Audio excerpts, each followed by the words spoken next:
నగరానికి విజిట్కి విచ్చేస్తుంటే ST commission chairman, ఇక్కడ ఉన్నది ఒక గిరిజన మేయర్, ఎస్టీ మేయర్ నెల్లూరు నగరంలో ఉంటే కుంభా రవిబాబు గారు ఎస్టీ కమిషన్ చైర్మన్ నెల్లూరు నగరానికి విచ్చేస్తుంటే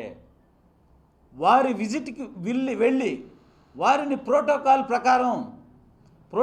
ప్రకారం ఒక బొకే ఇచ్చి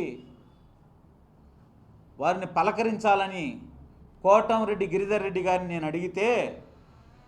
అనా కుంభా రవిబాబు గారు మా ఎస్టీ కమిషన్ చైర్మన్ వస్తున్నారు, నేను ఎస్టీ మేయర్గా ఉన్నాను, మా సతీమణి వెళ్ళి పలకరిస్తాము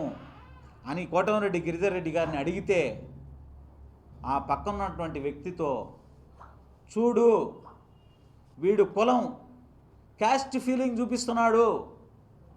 అని చెప్పి కోటంరెడ్డి గిరిధర్ రెడ్డి గారు అన్న మాట వాస్తవం కాదా అని చెప్పి ఈ సందర్భంగా గుర్తు చేస్తా ఉన్నా. మా ఎస్టీ కమిషన్ చైర్మన్ని నేను వెళ్ళి కలిసే దానికి అనుమతించని వీళ్ళు నేను అవినీతి చేసి కోట్ల రూపాయలు కొల్లు కొడతా ఉంటే చప్పట్లు కొడతా ఉంటారా అని అడుగుతా ఉన్నా.